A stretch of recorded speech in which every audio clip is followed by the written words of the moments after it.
Chaque année pour moi c'est la même chose. En début d'année, je prends la résolution d'imprimer plus souvent mes images pour en profiter sur papier. Et arrivé à la fin de l'année, à chaque fois je me dis que j'aurais dû en imprimer plus.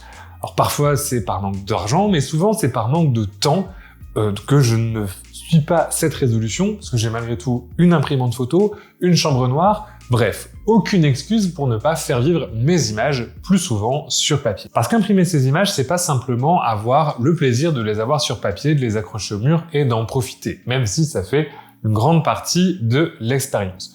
Pour moi, ce qui est le plus intéressant quand tu as une pratique photographique et que tu te forces à imprimer ces images, c'est que ça t'oblige à réfléchir, à revenir sur ton travail et à choisir quelle image tu vas imprimer. En faisant ça, tu te replonges dans ta pratique, mais surtout, tu arrives à identifier les images qui te plaisent, les thématiques sur lesquelles tu travailles naturellement, et au final, c'est ce qui va t'aider à constituer un portfolio, à identifier ton style et à identifier les différentes thématiques qui travaillent ton travail photographique dont parfois tu n'as pas forcément conscience. Et c'est exactement l'exercice que j'ai fait pour cette vidéo en partenariat avec Salle Digital qui m'a proposé de présenter leur gamme d'albums Proline avec couverture en acrylique. Je me suis dit que c'était l'opportunité rêvée de replonger dans mes images de 2025 et d'essayer de créer différents livrets thématiques qui reprennent un petit peu les différentes thématiques et les différentes séries que j'ai pu explorer dans ma pratique. Et pour le coup, l'idée de travail est totalement différente de quand tu vas faire un tirage d'une seule image, puisque tu dois te replonger dans tes photos et essayer d'en faire émerger des séries thématiques. Alors de mon côté, ça fait quand même un bon moment que je travaille en photo, donc j'ai une idée relativement précise des choses que je photographie en général, mais le fait de faire cet exercice pour essayer de trouver un fil rouge dans les deux ouvrages que je voulais réaliser, eh ben, ça m'a fait quand même réfléchir et identifier différentes choses que j'explore en photographie sans forcément m'en rendre compte parce que j'ai une approche dans mon travail où je vais assez peu réfléchir en amont à ce que je veux photographier, mais de manière assez naturelle, je me retrouve avec des thématiques, des types d'images qui reviennent assez fréquemment dans mon travail. La première étape donc, ça a été la sélection des images que je voulais inclure dans les deux livres que j'ai fait réaliser. J'en voulais un en noir et blanc et un en couleur. J'avais pas envie de mélanger les deux aspects pour garder une cohérence esthétique entre les deux ouvrages que je voulais faire imprimer. Pour le tri, j'ai simplement utilisé Lightroom au sens où j'ai pris toutes les photos que j'avais prises cette année en argentique, en numérique et je leur ai attribué, je les ai visionnées et j'ai attribué un libellé de couleurs selon que ça aille dans un des livres ou dans l'autre pour pouvoir les retrouver relativement facilement, les exporter au même réglage lorsque je voulais les importer dans l'outil de mise en page de Salle Digital. Une fois les images sélectionnées, il faut passer à la mise en page. Et pour ça, c'est vraiment très chouette parce que Salle Digital a un logiciel dédié qui est hyper bien fait pour de la mise en page et qui va pouvoir t'accompagner quel que soit le niveau d'implication que tu veux mettre dans ta mise en page de ton livre photo. Ça veut dire que tu peux partir sur un modèle vierge, tu peux partir sur un modèle un petit peu préétabli ou tu peux laisser le logiciel donner tes images au logiciel et lui il va faire une mise en page automatique selon le type d'album que tu veux réaliser.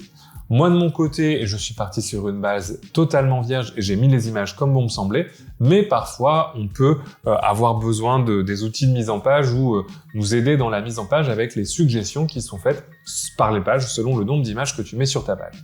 Donc ça c'est vraiment pratique parce que on est photographe, on n'est pas forcément designer et quand tu veux juste réaliser un livre photo pour toi, pour ton plaisir personnel ou pour des clients mais que tu n'es pas, c'est pas un livre qui est destiné à l'édition, c'est hyper pratique d'avoir un outil qui soit fluide et qui soit facile à prendre en main et qui te permette de réaliser des mises en page propres facilement sans te prendre la tête avec énormément de choses. Le gros avantage aussi de passer par là, c'est que tu es sûr et certain que ton livre va être exactement le même dans ton logiciel qu'à l'impression. Et ça, quand on n'a pas l'habitude de travailler avec des imprimeurs, ça peut être compliqué parce qu'il y a plein de notions à prendre en compte. Avec le logiciel de Salle Digital, au moins, t'es sûr de pas faire d'erreur et t'es vraiment pris par la main pour pas avoir de surprise lorsque tu vas déballer ton livre photo.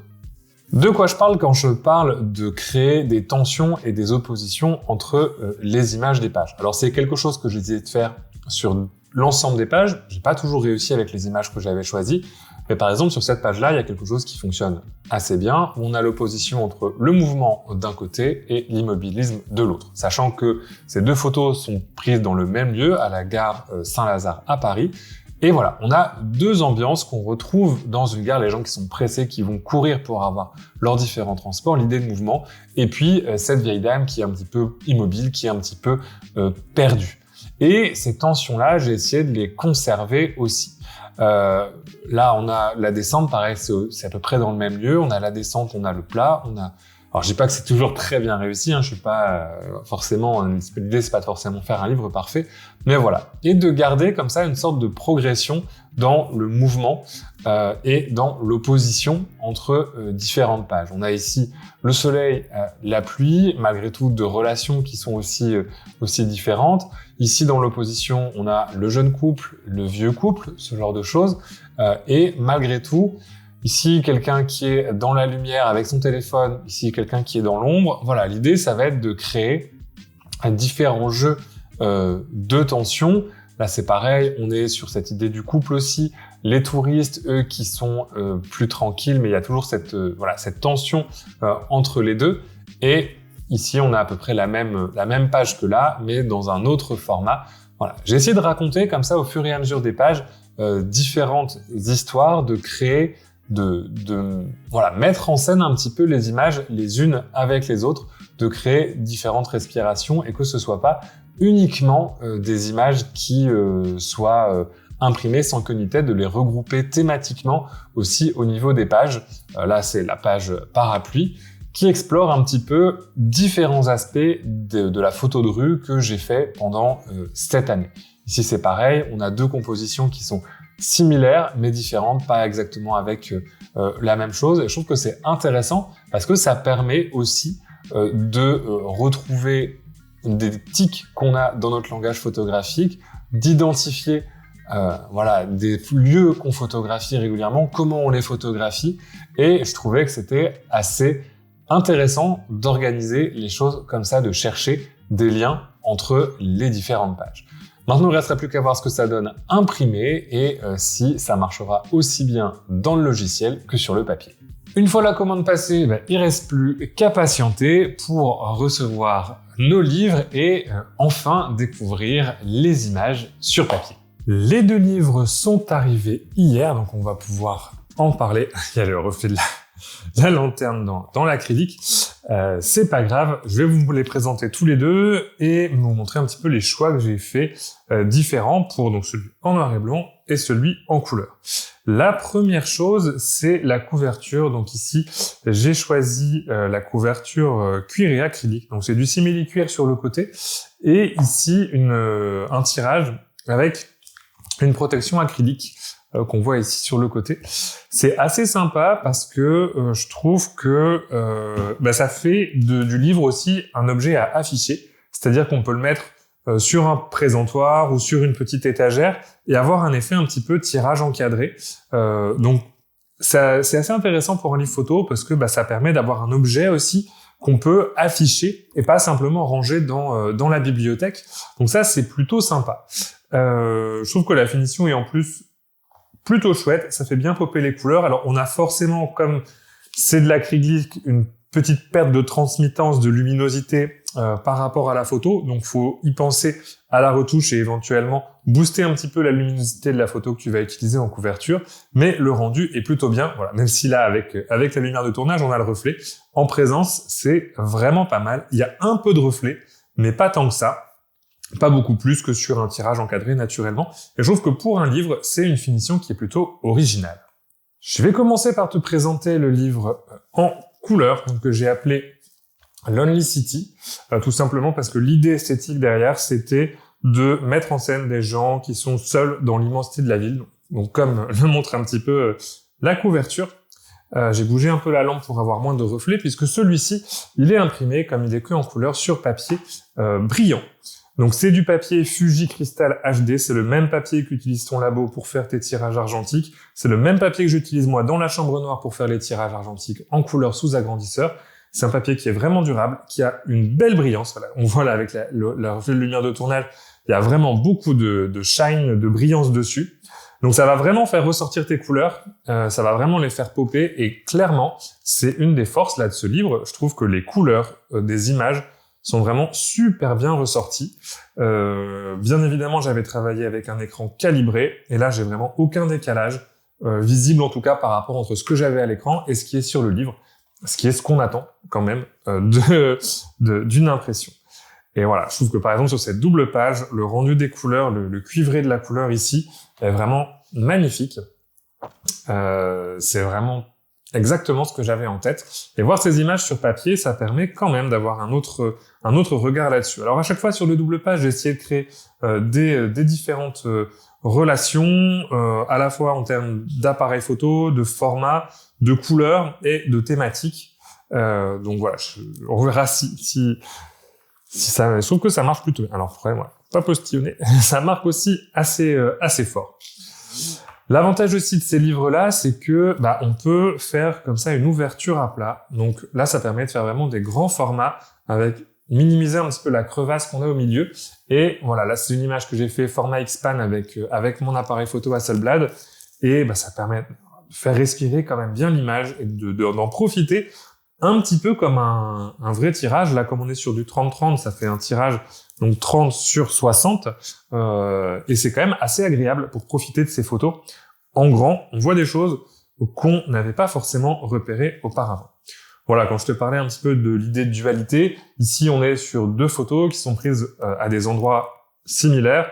Là, je suis de l'autre côté, mais j'ai essayé de rassembler les thématiques, des parapluies, des choses comme ça. Alors, on n'est pas sur du grand art, mais j'ai essayé de construire quand même quelque chose d'esthétique pour ce livre, d'en faire comme si c'était un projet, donc d'essayer d'avoir une unité de sens artistique à l'intérieur. Encore une fois, la reliure à plat qui permet d'avoir quand même quelque chose d'assez sympa quand on va faire des chevauchements pour garder les ratios, les formats des images.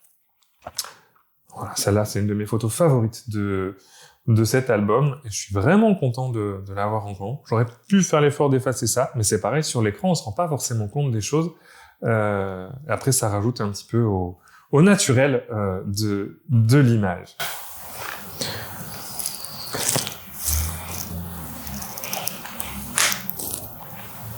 Ce qui est frappant, c'est vraiment la différence que ça fait de voir les images sur papier. C'est vraiment hyper agréable, et le fait d'avoir justement essayé de construire un corpus d'images qui font sens ensemble, quel que soit le médium, parce que là on a de l'argentique, on a du numérique, on a un petit peu de tout, mais je trouve que c'est hyper intéressant à feuilleter pour le coup. On a vraiment un sentiment d'une forme de cohérence, même si on n'est pas forcément sur le projet artistique du siècle. Je trouve que d'avoir fait l'effort de pas juste sélectionner des photos que j'aime bien, mais d'essayer de donner un sens au corpus et d'essayer de créer justement des tensions entre les pages, de faire se parler des pages entre elles, à la fois dans la direction des sujets. Là, par exemple, il y a ce côté un peu gauche-droite du sens de lecture, mais aussi dans le choix esthétique et dans le choix des moments.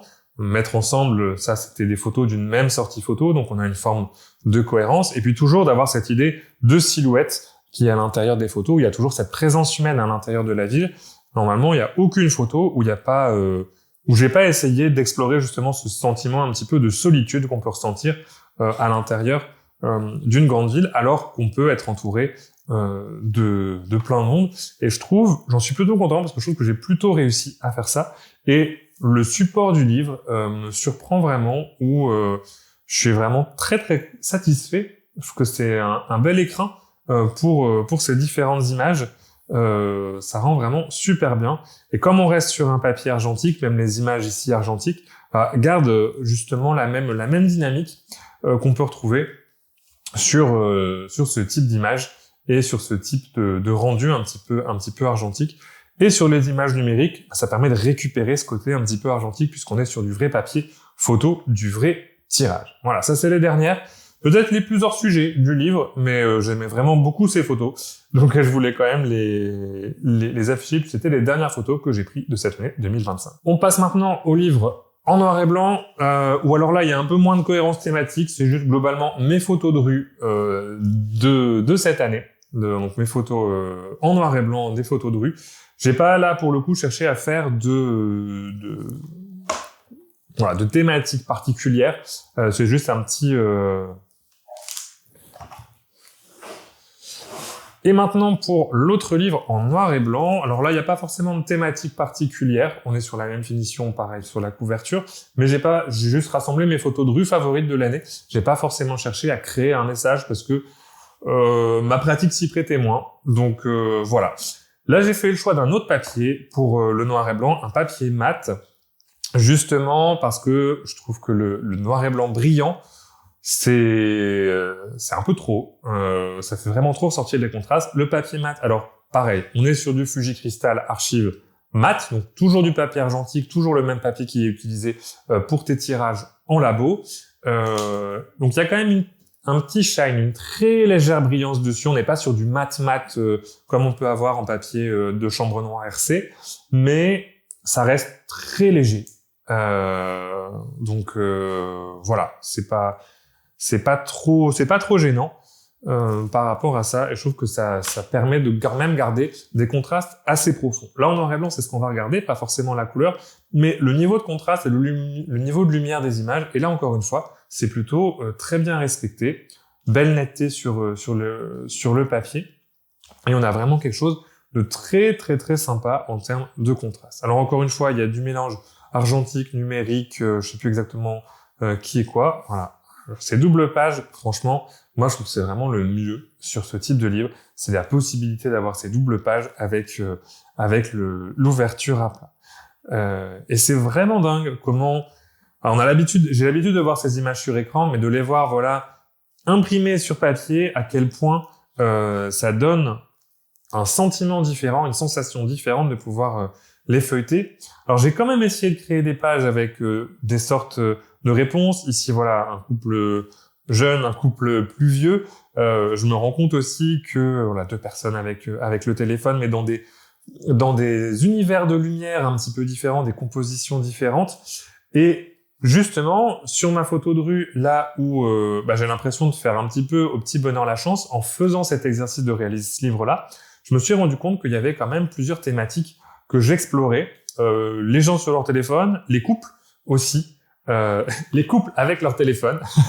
Voilà, la synthèse parfaite. C'est un petit peu, quand je construis ces pages, j'ai construit un petit peu comme ça, d'avoir, voilà, là on a les couples, on a les gens sur le téléphone, on a un couple, une personne sur un téléphone, et ça c'est un peu la synthèse des pages des pages précédentes, si ça fait sens.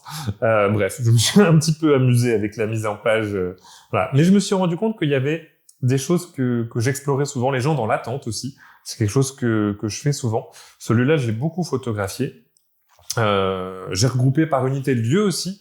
Pareil, des mêmes lieux, mais à des moments différents de la journée. Je trouve que c'est quelque chose qui est hyper intéressant à faire aussi en photo de rue. Et je me suis rendu compte que, en faisant plusieurs fois les parcours pour les ateliers ou pour les sorties que je fais à Lille, je me retrouve souvent dans les mêmes endroits. Que pour le coup, j'ai pas mal de photos d'endroits similaires, mais à des moments, à des saisons, sous des météos différentes. Et je trouve que c'est hyper intéressant aussi à garder. Voilà, j'aime bien celle-là où c'est la pluie. Celle-là, c'est quasiment la même image, mais plutôt au soleil. Je trouve que ça crée des tensions intéressantes et des choses intéressantes dans le livre. Voilà, le couple, l'attente. Voilà, celle-là, c'est une de mes favorites, cette vieille dame avec son manteau de fourrure. Voilà, de mes favorites de l'année. L'espace négatif, le vide aussi, des choses que j'explore pas mal. Les couples, pareil. Au Hasselblad format X-Pan. Terrasse des cafés, c'est aussi une thématique que je me suis rendu compte que j'explorais pas mal. Les parapluies, bon, c'est un grand classique du Nord si tu ne photographies pas les parapluies dans le Nord. Et j'aime beaucoup ce petit triptyque de pages avec voilà les trois parapluies. C'est une de mes pages favorites du livre. Hop, bon, ça j'aurais pas dû les garder celles-là. Voilà. Travailler sur des oppositions aussi, de composition avec des lieux différents, mais des idées de composition similaires. La photo de nuit. Hop. Voilà, les restaurants toujours, les files d'attente parapluie. Voilà, c'est marrant parce qu'on voit vraiment les différentes thématiques qui émergent. Celui-là, c'est un lieu que j'aime beaucoup et que je photographie encore une fois dans la même idée que le lieu précédent, avec sous différentes Voilà, ces quatre photos-là, c'est le même lieu, mais voilà, une fois au soleil, une fois avec de la buée, la condensation, celle-là, c'est une de mes photos favorites de cette année. Celle-là, j'aime beaucoup aussi, celle-là aussi. Donc voilà, travailler sur un même lieu, mais à différents moments, dans différentes choses, avec différentes personnes, c'est quelque chose que je fais beaucoup, en fait, dans ma photo de rue. Pareil, ça c'est à la Vieille Bourse de Lille, un lieu qui est très sympa pour les images de rue. Le café, terrasse, ça pareil, une de mes images favorites de ce livre, et de cette année. Voilà, à Lille toujours. Ça là j'aime beaucoup également. Moins photo de rue, plus photo d'architecture, mais voilà, j'avais quand même envie de la mettre. Je me suis accordé un petit peu plus de liberté. Là, j'aimais bien l'opposition entre voilà la pose du personnel d'un restaurant et puis voilà la pose de la vendeuse, voilà cette idée voilà c'est la page de la pose. Rassemblé comme ça un petit peu par thématique, mais c'est hyper intéressant de faire cet exercice, et justement quand on a une photo, pour mettre sur une double étage, de chercher dans les images qu'on a déjà fait une autre photo qui peut répondre à celle-là, et ça a été pour moi l'exercice, je pense, le plus formateur de réaliser ces livres, et ce pourquoi je t'encouragerais vraiment à essayer de faire cet exercice-là, parce que ça te donne un autre regard sur les photos. T'es obligé forcément de sélectionner des images, parce que tu peux pas faire un livre de 800 pages, sauf si t'es vraiment très riche, mais voilà. Alors que là t'es obligé de sélectionner, là je pense que c'est des livres, je pense que celui-ci fait une cinquantaine de pages, doit faire 40 et 60 ou un peu plus, bref, il n'y a pas énormément de pages dedans, mais pour le coup t'es obligé de choisir les différentes photos que tu vas mettre dedans. Et comme sur le précédent, vraiment très content de la qualité des pages. C'est très très agréable à feuilleter. On a quand même une certaine épaisseur sur les pages. Il y a une souplesse, mais une épaisseur. C'est pas totalement rigide. C'est vraiment très agréable. Et encore une fois, le fait d'avoir du vrai papier argentique à l'intérieur, pour moi, c'est vraiment super important et super intéressant en termes de rendu des images. Plus qu'un livre, on a vraiment l'idée d'un recueil de tirages organisé dans un livre, plus que même une impression, parce que voilà, on a vraiment du vrai tirage argentique à l'intérieur, et ça, pour moi, c'est vraiment la grosse plus-value de ce type de bouquin. De mon côté, j'ai adoré cet exercice, ce projet, ça m'a vraiment permis de me replonger dans toutes les images que j'ai faites l'année dernière, de prendre le temps d'identifier des thématiques que j'avais pas forcément, auxquelles j'avais pas forcément fait attention sur le moment, de choisir les meilleures images et de les rassembler dans quelques objets qui sont quand même assez chouette à feuilleter et à retrouver. Et c'est quelque chose que je t'encourage vraiment à faire parce que c'est une autre manière de redécouvrir ces images. Il y a des images que j'avais totalement oubliées, que j'ai redécouvertes en faisant cet exercice par exemple, et surtout ça permet de réfléchir a posteriori à ce que tu prends en photo, comment tu le prends en photo, pourquoi tu le prends en photo à ce moment-là, et de le rassembler pour avoir aussi du support de pensée au-delà du plaisir que tu peux avoir de retrouver tes images. Tu peux le faire par pratique, tu peux le faire par voyage si tu fais de la photo de voyage, tu peux le faire, voilà, tu fais du portrait, de la macrophotographie, tu peux créer 2 ouvrages différents sur ces 2 types de pratiques. Mais voilà, essayez plutôt que de faire juste un livre avec tes images favorites de l'année, de les rassembler par corpus, par thématique, pour travailler et activer un petit peu des mécanismes d'analyse de tes propres images. En plus, l'objet final est quand même super sympa et surtout, le papier, ça reste encore aujourd'hui la meilleure façon de conserver tes images dans le temps, puisque que ce soit disque dur, clé USB, CD, peu importe, les supports digitaux finissent tous par se corrompre et par mourir, donc à moins de changer régulièrement, d'avoir un workflow de sauvegarde de tes images dans le cloud, d'avoir un NAS ou quoi que ce soit, voilà, le numérique, ça n'est pas une bonne manière de sauvegarder, ou alors ça demande un workflow vraiment complexe et vraiment difficile à mettre en place que peu de photographes amateurs font. Ça vaut le coup si t'es professionnel, mais en amateur, c'est compliqué. Le papier, c'est le papier comme ça, le cristal, c'est je crois 115 ou 150 ans exposé. Donc dans un livre comme ça, tes images dureront forcément plus longtemps que toi. Et c'est une super manière aussi de les partager avec tes proches, de pouvoir avoir un vrai objet physique dans lequel tu peux te replonger sans écran pour longtemps. Moi, je sais qu'une des premières choses qu'on a fait quand j'ai eu les livres, c'est que je les ai regardés avec ma fille de 3 ans qui m'a montré ses photos préférées, etc. Ce qui est plus difficile à faire dans un catalogue Lightroom de 3000 images. Là, c'était un moment assez sympa à faire, alors que c'est que mes photos, On peut faire ça avec des livres de famille, des événements de famille, etc. Si tu veux te lancer, sache que avec cette vidéo, il y a un code de 30% pour tes projets sur Salle Digitale. Le lien sera dans la description. Donc c'est l'occasion de te motiver. Je te mettrai toutes les infos écrites et dans la description pour pouvoir réaliser ton projet, ton livre photo sur Salle Digitale. Tu auras vu en plus que c'est hyper facile avec l'outil de mise en page, ça se ferait vraiment très facilement. Merci encore à Salle Digitale d'avoir sponsorisé cette vidéo et moi je te dis à la prochaine et d'ici là, bonne photo!